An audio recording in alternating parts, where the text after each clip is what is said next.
Olá, meninos! Eu vim falar para vocês de um conteúdo já estudado em sociologia, lá na segunda série, que é a globalização. No que implica esse conceito de globalização que tanto se fala, que cai no Enem, que fala no jornal, que fala na internet, mas que ainda é permeado de dúvidas, né? Sobretudo de nós, estudantes, que carregamos muitas dúvidas, né? Sempre. Globalização é um encurtamento do mundo. Como assim um encurtamento do mundo, professora? Geograficamente, a China não está mais próxima do Brasil. Porém, culturalmente, dentro da globalização, a China não só está mais próxima do Brasil, como a China é a maior exportadora de produtos para o Brasil, né? Todas as etiquetas que você pega na sua gaveta está made in China. A sua amiga viaja para os Estados Unidos, você pede um presente estadunidense, porém, chega na sua casa a etiqueta made in China, né? A AliExpress está aí para isso.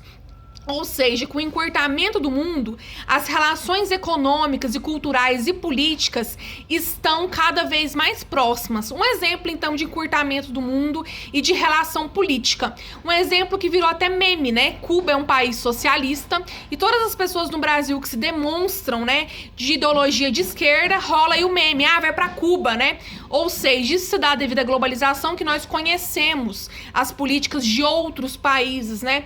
Assim como os Estados Unidos, que é um país neoliberal, altamente, né, invejado para os países chamados, né, de subdesenvolvidos, e aqui no Brasil, sobretudo, né, há uma admiração muito grande sobre os Estados Unidos, e as pessoas consideram os Estados Unidos como um país modelo do mundo, né? Nos Estados Unidos não é assim. Eu tenho uma amiga que mora lá e diz que lá não joga lixo na rua. Nos Estados Unidos é mais fácil de comprar as coisas, McDonald's não tem imposto tão alto como tem no Brasil. Ou seja, a globalização do mundo é o que faz com que em qualquer lugar do mundo, né, em qualquer lugar do planeta se saiba o que é um McDonald's, né? Seja num país subdesenvolvido, ou seja, num país desenvolvido, nós vamos saber o que é um McDonald's. A diferença é que algumas pessoas poderão comprar esse McDonald's dependendo da condição financeira, outras não, mas o conhecimento sobre o que é um McDonald's é muito amplo, né?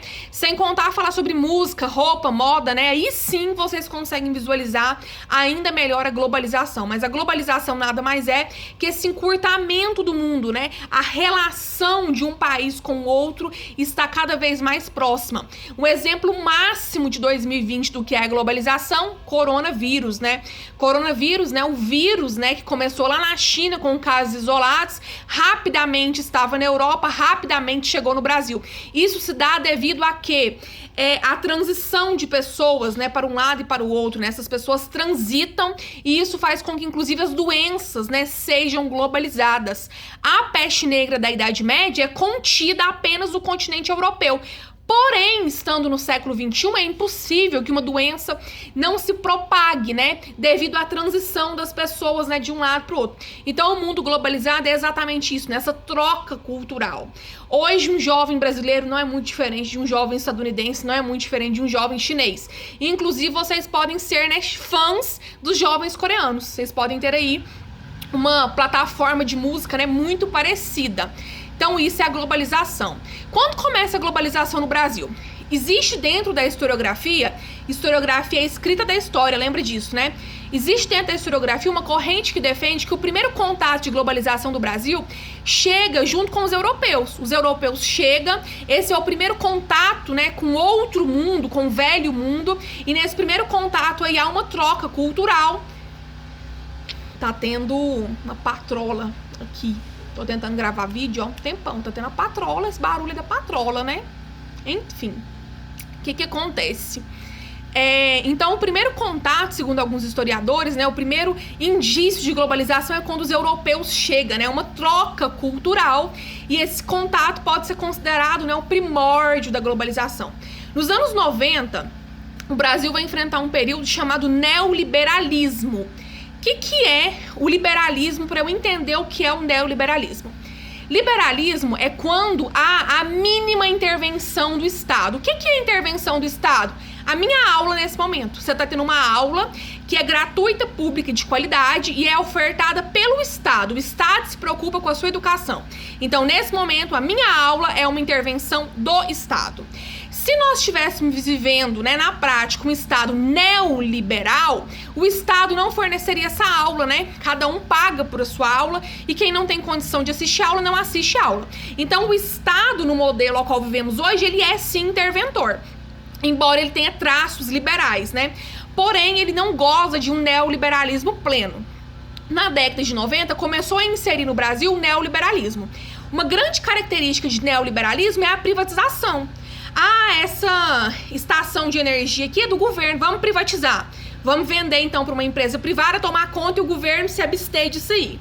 A educação de ensino superior é totalmente pública. Vamos começar a criar universidade particular e privatizar. Ou senão vamos vender as universidades públicas e privatizar. Privatizar a educação, privatizar a saúde. Então a onda liberal é que haja menos intervenção do Estado. Você se vira como seu filho vai estudar.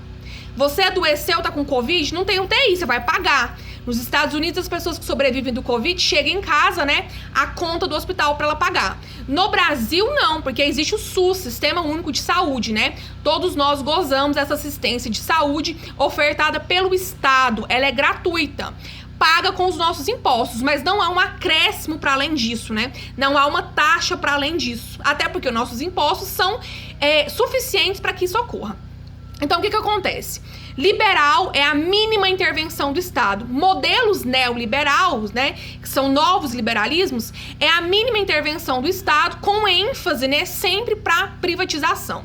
Na década de 90, o Brasil começa a sofrer, né, desse período aí de neoliberalismo. Já que ele está sofrendo, né, ele está atravessando esse período neoliberal, que é de mínima intervenção do Estado, empresas, né, estrangeiras chegam no Brasil, né, com a privatização de setores públicos. A partir disso, então, o Brasil enfrenta, né, o Brasil não enfrenta, mas o Brasil, ele perpassa, né, ainda mais pelos polos da globalização. Ele vai ficando cada vez mais um país globalizado, né?